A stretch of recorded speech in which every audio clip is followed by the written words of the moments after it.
Halo semuanya, keluarga Bes, apa kabar? Sehat, sukses, bahagia selalu.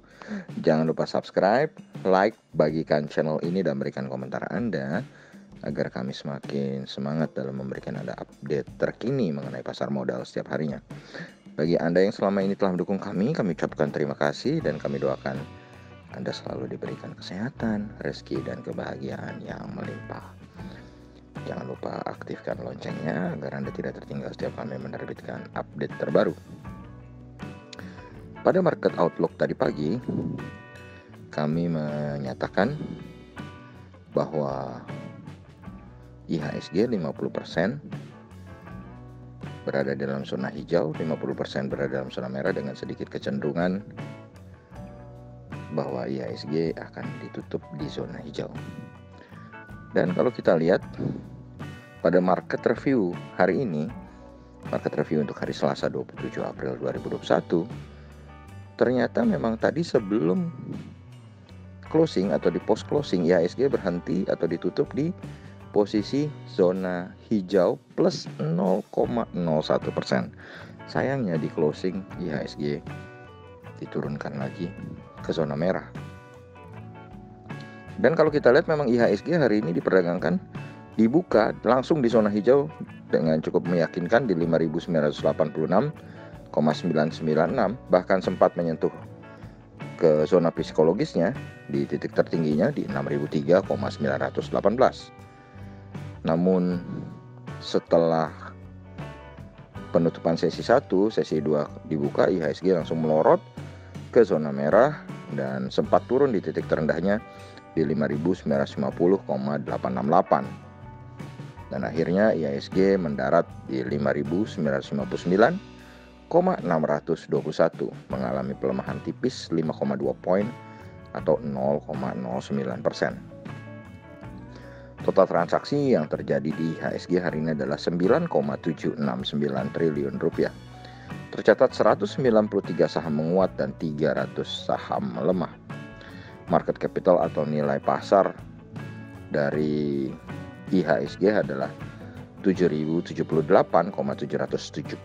triliun rupiah. Dan ini merupakan pelemahan kedua berturut-turut bagi IHSG, di mana tanggal 26 melemah 0,86% dan hari ini melemah kembali 0,09%. Investor asing hari ini melakukan net foreign sale dalam jumlah yang kecil, hanya 61,68 miliar rupiah.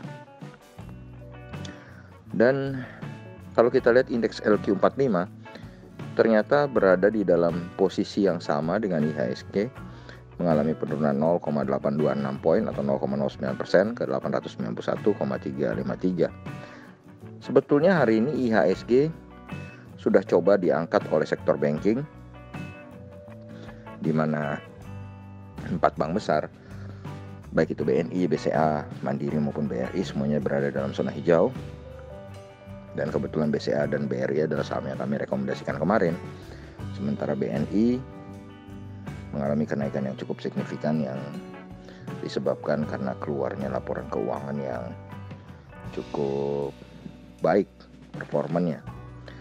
Dan kalau Bank BCA dan Bank BNI yang dua-duanya sudah mengeluarkan laporan keuangan terlihat cukup baik, maka boleh kita prediksi Bank Mandiri dan Bank BRI pun nanti akan mengeluarkan laporan keuangan yang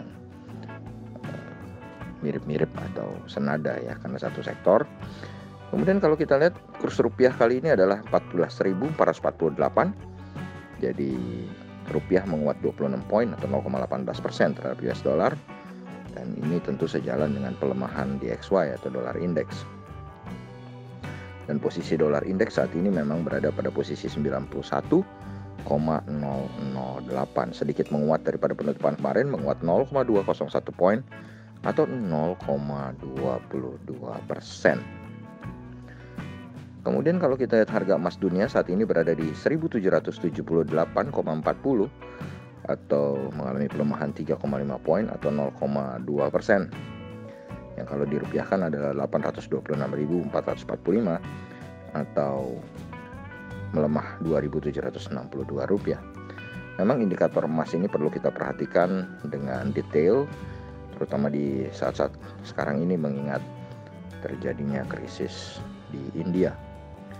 Karena dengan semakin kencangnya naik harga emas, berarti krisis di India akan menjadi lebih lethal atau lebih berbahaya. Kemudian kalau kita lihat dari daftar saham-saham yang dibeli oleh investor asing, maka pemimpinnya adalah Bank Sentral Asia TBK atau net foreign buy 173 miliar dan mengalami kenaikan 600 poin atau 1,91% ke 32.025. Di posisi kedua adalah Tebik Tower Bersama Infrastructure net foreign buy 103,1 miliar, sahamnya naik 120 poin atau 4,62% ke 2.720. Kenaikan Tebik ini juga yang terbesar di daftar saham-saham yang di net foreign buy karena ditunjang juga oleh laporan keuangan kuartal pertama Tebik yang sangat solid. Kemudian di tempat ketiga Bank Negara Indonesia yang juga net foreign buy 59 miliar, sahamnya juga mengalami kenaikan cukup tinggi 175 poin atau 3,06% ke 5.900 sama dengan Tebik. Laporan keuangan kuartal pertama BBNI tampak cukup signifikan. Sementara di posisi ketiga ada Bank Jago TBK, kode saham ARTO, net foreign buy 25,5 miliar, sahamnya naik 75 poin atau 0,75% ke 10.025. Lalu disusul Jakfa TBK atau JPFA, net foreign buy 24,4 miliar, sahamnya turun 140 poin atau 6,9% ke 1.890, sekaligus menjadi satu-satunya yang berada di dalam zona merah di daftar saham yang dibeli oleh investor asing.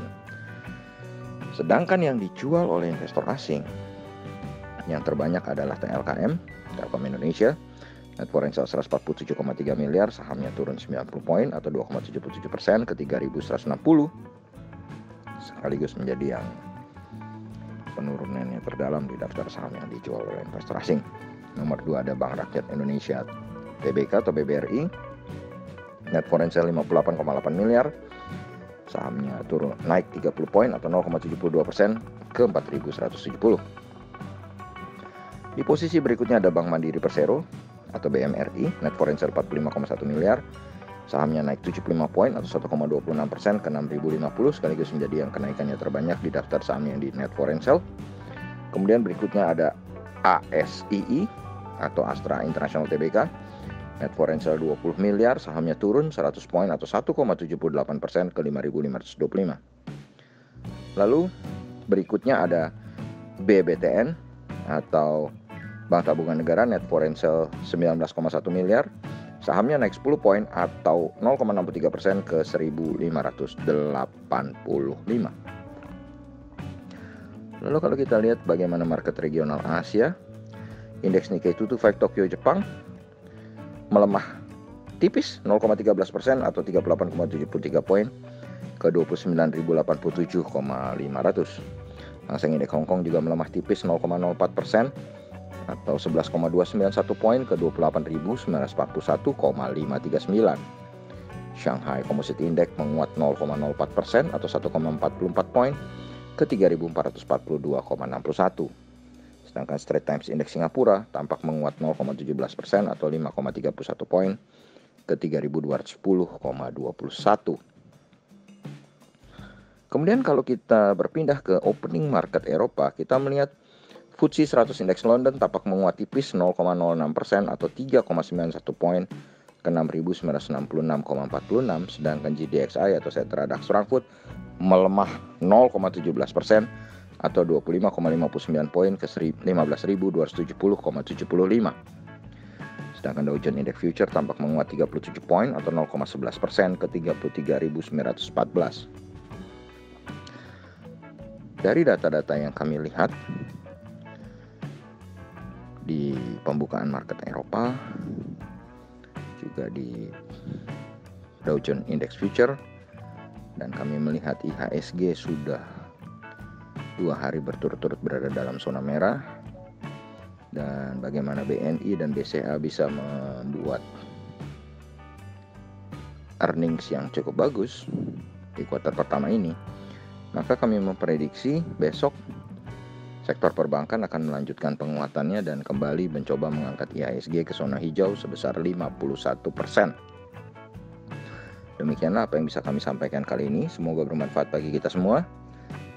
Tetap sehat, tetap semangat, maju terus dalam mencapai profit maksimal di pasar modal Indonesia, dan jangan lupa untuk selalu berusaha berbahagia. Sampai jumpa.